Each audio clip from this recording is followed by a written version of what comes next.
Hello student, today we are just going to start the first lesson of class 8th.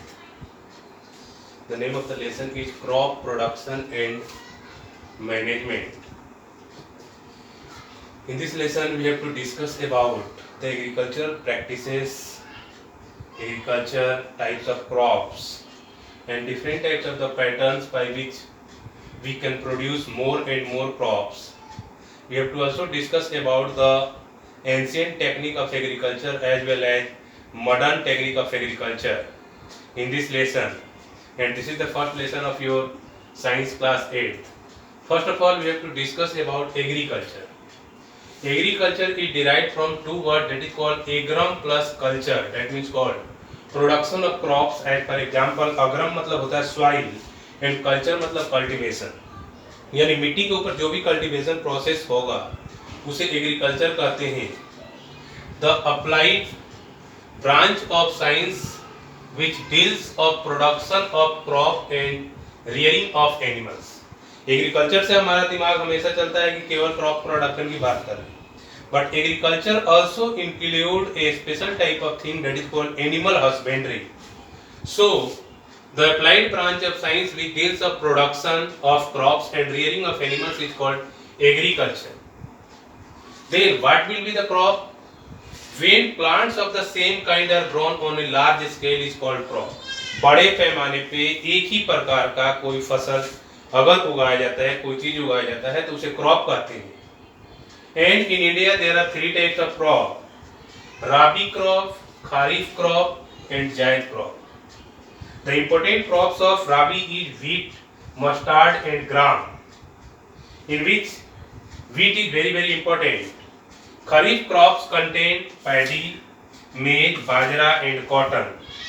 And in the mid of the Rabi crop and Kharif crop, a special type of crop is just going to grown nowadays. That is called जायद crop.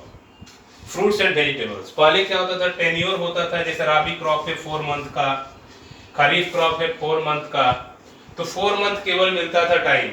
आज जो है रबी crop 2 month का हो गया और खरीफ का crop भी 2 मंथ का हो गया, यानी 2 महीने में ही फसल पक जाता है. तो उसके बाद जो टाइम बचता है उस टाइम टेन्योर में किसान क्या करता है, फ्रूट्स एंड वेजिटेबल्स उगाता है. इसे जायद क्रॉप्स के नाम से जानते हैं. और इससे सबसे बड़ी बेनिफिट एक ये है कि जायद क्रॉप्स की वजह से किसानों को कुछ कैश अमाउंट आ जाता है, जिससे कि नेक्स्ट एग्रीकल्चरल प्रैक्टिस के लिए उनके पास कुछ पैसा आ जाता है. तो इससे वो एग्रीकल्चरल प्रैक्टिस बड़े आसानी से कर सकते हैं. एग्रीकल्चरल प्रैक्टिसेस में सबसे पहला होता है प्रिपरेशन ऑफ सॉइल. मिट्टी को तैयार करना पड़ता है. Then after you have to sowing the seeds, बीज लगाना पड़ता है. After the seedling adding manure and fertilizers, खाद और उर्वरक दोनों को डालना पड़ता है. Next is irrigation. इरिगेशन की 2 टेक्निक होते हैं, मॉडर्न टेक्निक और एंशिएंट टेक्निक. मॉडर्न टेक्निक में स्प्रिंकल सिस्टम्स वगैरह आ चुके हैं. इरिगेशन सिस्टम में रहट हुआ करते थे, कुएं हुआ करते थे, उससे पानी निकाल करके डाला जाता था.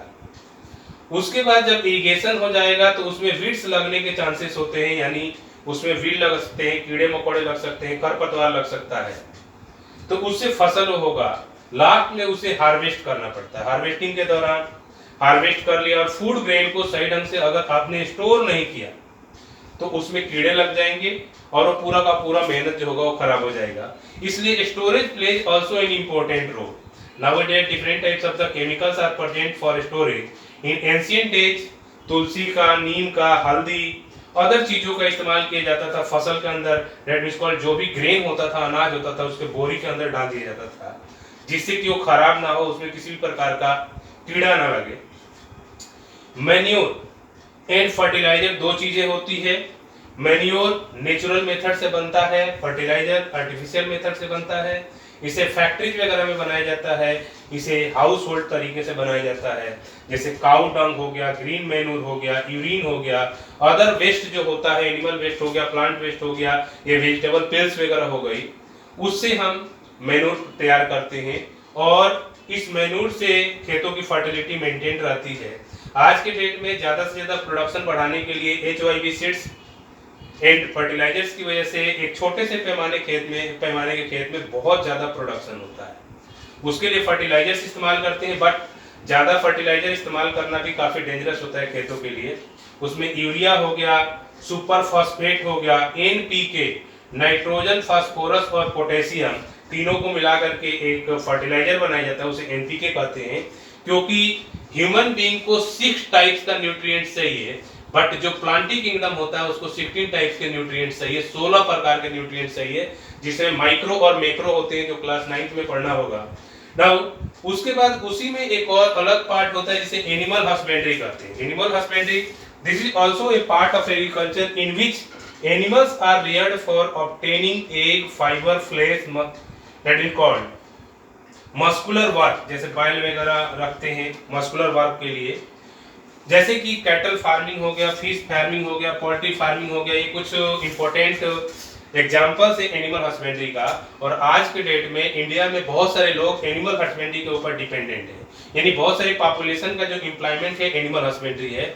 हमारा देश एक एग्रीकल्चरल कंट्री है और इस एग्रीकल्चरल कंट्री में मॉडर्न टेक्निक से एग्रीकल्चर करने की जरूरत है, क्योंकि हमारे देश के किसानों के पास उतना सारा सुविधाएं या दैट मींस कह सकते हैं फैसिलिटीज अवेलेबल नहीं है जिससे कि वो अदर देशों के किसानों के साथ मुकाबला कर सके।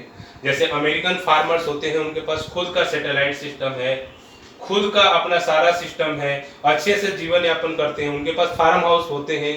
बट हमारे देश में ऐसे किसान होते हैं जिनके पास फैसिलिटीज नहीं होती है, क्योंकि उनको मॉडर्न टेक्निक नहीं पता होता है, एग्रीकल्चरल प्रैक्टिसेस के बारे में बेटर वे में पता नहीं होता है, सॉइल के बारे में पता नहीं होता है कि इसमें कौन सी फसल को अच्छे तरीके से उगाया जा सकता है, जिससे कि हिंदुस्तान के जितने भी फार्मर्स है, पीजेंट्स हैं, उनकी स्थिति सही ढंग से हो पाए।